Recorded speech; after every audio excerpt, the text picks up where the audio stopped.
Making Monsters with Taylor Dahl. It's like beer and brats, a perfect combination. You know the deal. All right, welcome everybody to another episode of Making Monsters. We are here to talk about Caleb Williams. Caleb Williams is someone we've been talking about a whole lot in Chicago for a while now, and it's finally time to get to know him a little bit more. I feel like we have seen a ton of the type of personality Caleb is, even though rumors kind of said some other stuff in the offseason. But I'm here today joined by his head coach and his high school head coach, Coach Randy Trivers. Thanks so much for hopping on with me, Coach. I appreciate you having me here, Taylor. Looking forward to sharing some good insight on our guy Caleb Williams. I love it. So let's start from the beginning. What was the first time you ever saw Caleb Williams? What was the situation? What was going on? What were your first thoughts the first time you saw Caleb? Rather the videotape, I think, is the first time I saw him. Not face to face, live boots on the ground, but videotape, and seeing a young man at his age relative to others. You can see that, boy, he's a step ahead of those that are his peers. And I think that's been a trend where if you watch him as a high school player, a step ahead, college player, a step ahead. And perhaps in the NFL, as we'll see this fall, his first experience with Chicago, a lot of people, if the pattern continues, will be saying, "Oh, he's a step ahead of everybody else." So my first sort of impression in seeing him and on videotape was, boy, this guy's a step ahead. So just quite frankly, just the athletic, physical talent of being able to spin the ball a certain way, being able to move, the body movement, certainly a different guy. That's why he won the Heisman Trophy. That's why he's the number one pick in the NFL draft for the Bears. Yeah, and obviously Bears fans they've had a long history of not having quarterbacks. So there's been a whole lot of excitement, a whole lot of hope. For some people, maybe cautiously optimistic because we just want it so badly. And I think now even more so, the more we've gotten to know Caleb and the type of person he is, the more we also want it for Caleb. But Coach, when you go back to maybe people who don't know the high school career and how things really began with him in high school football, tell us a little bit about that, from freshman to senior year, what you saw from Caleb and just kind of how things developed and even the seasons for you guys with him being a part of it. Yeah, well, I think Caleb is, so on the inside, sort of knowing him and sort of on the day to day. So, I said previously that he was a step ahead physically. So these physical tools, these physical gifts, but there are a lot of physically talented athletes in different sports, but it's the real special ones have a different makeup sometimes on the inside. So they blend this otherworldly talent that maybe God has given them with a certain mindset or certain heartbeat. So, for the position he plays, Caleb was and is and will likely continue to be a guy that has the right mental makeup and the right heart to be the player that he can be, but also the player that impacts everybody else in a certain way. So there's no position in team sports that you could say is more impactful on a team than the quarterback.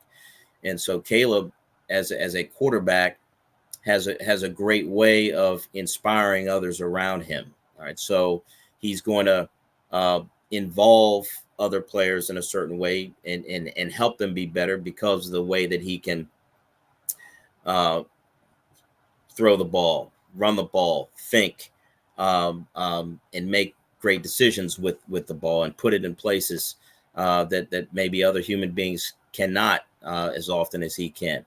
But he's also, what that does, like athletics are it's such a mental thing, so one's confidence and belief in him or herself is tied to your teammates in a strong way. So Caleb is in his time here at Gonzaga, it was very evident that man, the way that this guy carries himself, there's a confidence and a belief, but there's a daily anybody can say, hey, I'm going to play hard tonight, I'm going to go out there and give my best, or I'm going to but you see it every day, so you see a commitment to striving to be great.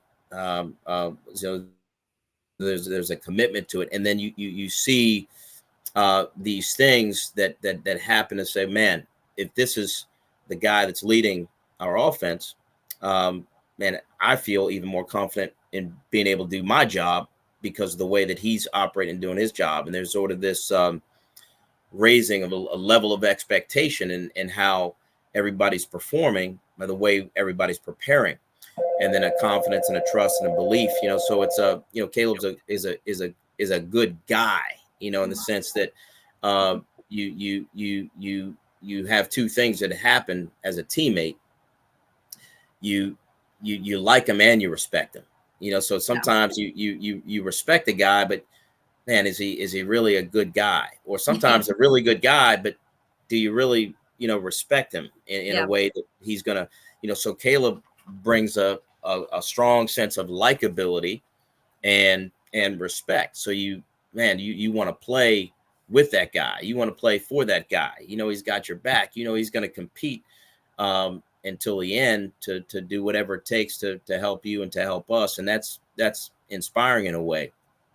And the Caleb's always been a like I say, he has this great blend of humility and self-confidence. So he and it sort of oozes out of him, where okay, this guy believes in himself in a way that we believe in him, and then I'm going to believe in myself in that way. Yeah. But there's a humility in that it's not a guy that's above everybody else in terms of he's with you, he's on your level. So it's a really strong thing that I think made him successful. As you said, his freshman year here at Gonzaga, he earned the starting quarterback position and did a heck of a job in our program throughout his time here. But then you see that happening again at the college level, at Oklahoma, at USC. And I'm sure I didn't have my boots on the ground in those spaces with him, but the idea of how he can acclimate himself, influence others, do his thing to help everybody do their thing, that happened at the college level. And I don't see why it would not happen at the professional level. I think it's a good bet that we're talking a year from now, and the Bears have had a successful campaign as long as he stays healthy, and all the pieces around him are doing their thing too. Yeah, and it's interesting, Coach, because there was a lot of stuff in the off season, and this is people, trying to just maybe stir up some stuff when it comes to when guys are getting drafted, what the Bears are going to do. At this time, Justin Fields was still a part of the Bears, so people weren't quite sure what was going to happen. But a lot of people saying how he wasn't a good teammate, and how some of his teammates at USC didn't really like him, and we're glad he's gone. And everything I've heard since then was almost complete opposite of that. Like how much his team rallied around him. And then you've seen so many reports of people being like, I don't know where those things came from. And just to what you said, it seems like he's kind of always been that teammate guy. And just from rookie mini camp, we're seeing that here in Chicago. You saw glimpses of mini camp and how all of these guys with Rome Odunze now and all of the rookies were just kind of rallying around Caleb Williams. And it's been fun to watch in just such a short period of time. But Coach, if we're talking about the football side of stuff, because I know that's what a lot of people love, are those X's and O's. And we see all the incredible things that Caleb can do. And that's when, on the run, out of the pocket stuff. But I think a lot of people have questions about what, his arm and what he can do in structure. Is that something, obviously you've seen him play in structure and you've seen him be able to make those plays too. So I don't think you have any doubt it's something he can do at the next level, right? Oh yeah. I mean, if there's a reason again why he was the clear number one pick for the Chicago Bears. And there's people like you gotta read the book. You don't just read the forward or Mm-hmm. the couple paragraphs in the back. Yeah. So Caleb Williams is like he can get you in a number of ways. So when I say you got to read the book, like if you really watch him game in and game out, week in and week out, then you know that he can sit in the pocket and just kill you. But if you're just watching like the Sports Center highlights, you might see him in the pocket, avoid a sack, move this way, spin around, go this way, and then flip the ball under his arm and catch it, and then and throw it. And you say, "Oh wow, that's what this guy does," and he can do that too. Yeah. He does do that. He makes these amazing plays that maybe you've never seen anybody else make. And maybe there's only a few human beings that are capable of making those. But but if you really read the whole book, you see it all. So you see that he can win games, help his team win games in a number of ways. And then if you're preparing against him, that there's no real there's no weakness in his game, so it's not like you say, okay, well, and you might say, make him throw from the pocket, for instance, like we're talking about. Yeah. But we could list a number of quarterbacks in the history of the league that were great pocket passers, guys that, didn't move often outside of the pocket and make these exceptional plays. But he can do that and do both of those things. Just like we could talk about guys that make improvise plays and get out. He's just he's multifaceted. And when you really look at, like, there's a lot of criticism is par for the course. I mean, if you're really good at something, you're gonna have people that are gonna try to say, okay, is it what are the weaknesses? Oh, but he's pretty damn good at everything that you want a quarterback to be really good at. And then he's just ultra competitive and has a standard for himself that's extremely high, and a belief in himself and a faith in himself that's going to help drive him to continue to improve.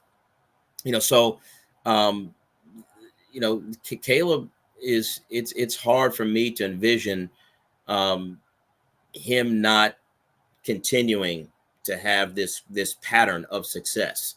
Yeah. Exceptional youth league, exceptional high school, exceptional college. And, again, there's certain factors that you have to have. This is a team game. It's not tennis. It's not golf. Yeah. You've got to have certain pieces around you, whether that be the coaching, the offensive players, even the other players, the defensive players. There's a chemistry that's got to work. But my guess is that there's some smart people in that Bears organization, some talented people in that Bears organization, and I don't see why the smart money is to bet that Caleb Williams will do really, really well in the NFL, and the Bears franchise will benefit greatly from him. We're definitely hoping, Coach. A couple more before I let you go, because I want to look at I feel like people love the stories. People love the stories that maybe they haven't heard or were able to see. And so tell us a moment in that high school career that just really sticks out to you, to Caleb Williams, if you're telling a story about Caleb Williams in the future of how you knew he'd be here. Is there a specific game you'd go back to? Yeah, I mean, it's hard to not talk about what a lot of people say is the greatest game in the history of our school. And it's hard to and some people say that the greatest game they've ever watched, and that was his sophomore year. We won the championship on a Hail Mary pass with 4 seconds left. Wow. That was a great moment that kind of defined who he is. Like, everything from his resiliency to his poise to his competitiveness. So, a game where the team was down by 20 points, 3 touchdowns in the first quarter. He helps to bring the team back within 7 before the half, but then we lose the lead. They expand the lead to, I think, 14 before the half. With about 7 minutes left, we're down 16 points. We never have the lead until there's 30 seconds left in the game. The team takes the lead for the first time, and then taking that lead, it was a heck of a drive, where he converts on a 3rd and 33 for a first down, Wow. a 37-yard pass on a 3rd and 33. There's a touchdown, apparent touchdown that's nullified. They say that seems to be clearly when you watch a replay, but we don't have replay in high school football. And you would think, again, the resiliency. So the idea of being able to bounce back, after, they took away that touchdown. We score a touchdown. We lose the lead. The next play on the ensuing kickoff, we have no timeouts left. Caleb takes the field with the offense with 10 seconds remaining with no timeouts, with 65 yards to go. Complete the first pass to put us on the 56-yard line. And there's 4 seconds left, and he hits the final pass to win the game. The crazy thing about that is he helped us win that game, throwing the ball 40 some times. And there was a roller coaster of emotions, and he keeps driving through it. Many people would say the week before was maybe the greatest win in Gonzaga football.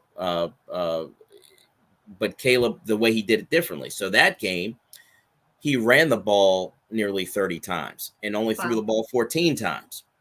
And he was like a tailback. And we had a very, very lopsided time of possession victory, where it was a different type of win, but it was it shows you, like, he will do whatever it takes for his team to win.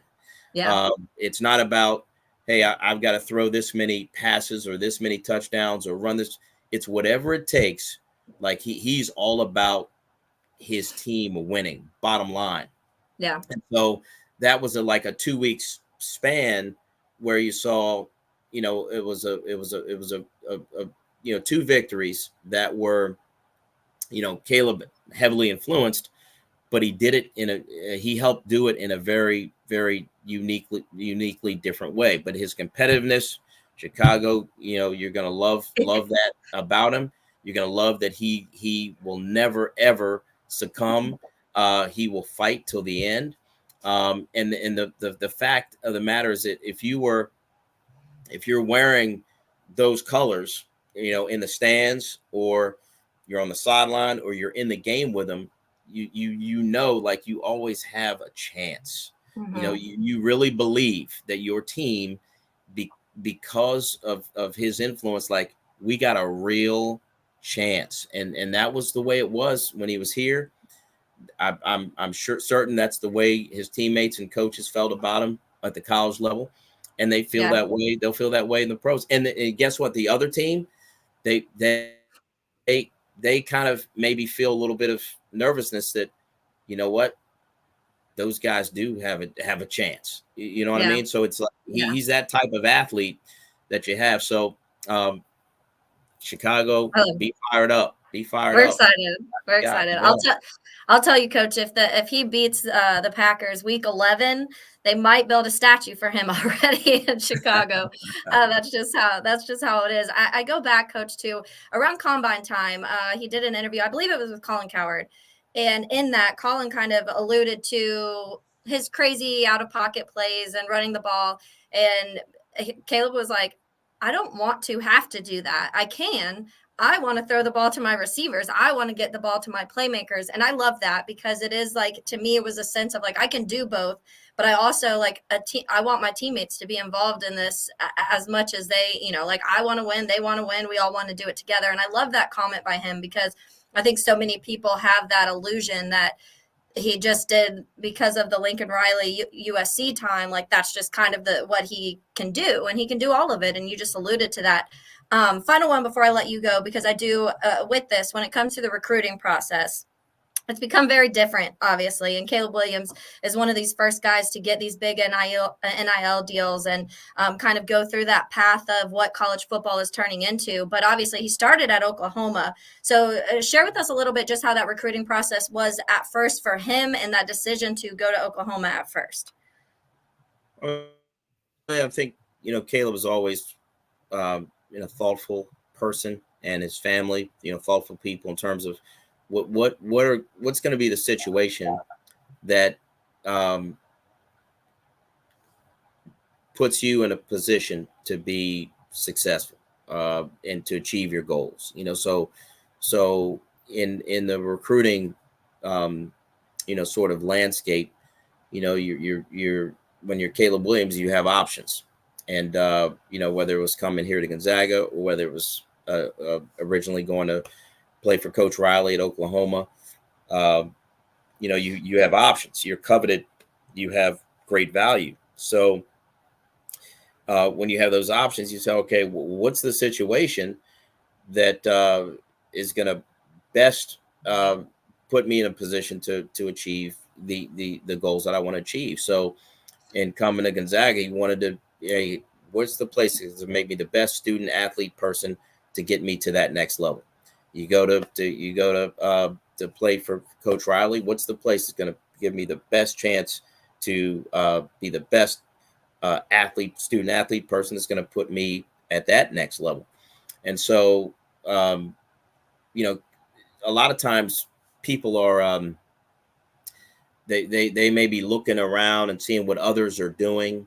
What's going on? If this quarterback goes here, should I go there? Or what should, it was just more, what's the best fit for me, regardless of what quarterbacks are in their program or who else they may be looking at. Caleb has a great belief in himself and knows what he can do.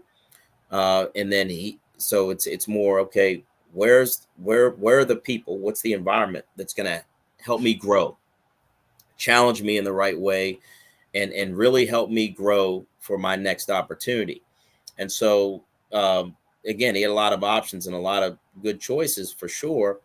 Coach Riley, he saw there was something there that was going to help him develop the best way that he could be. And I don't think you can argue that was a bad choice, because he ends up having great success with his teams at those places, but certainly the Heisman Trophy, and then being the number one pick in the draft. And, hopefully, Caleb would say the same thing, as far as, hey, Gonzaga putting him in a position to be successful at the next level. I mean, Caleb would have, whether he went to the University of such and such, or finishing up at USC, he would have been a sought after player, I'm sure, in the NFL, just like college. Had he gone to any high school, I mean, this guy still has skills and tools, but you like to think that there's a collective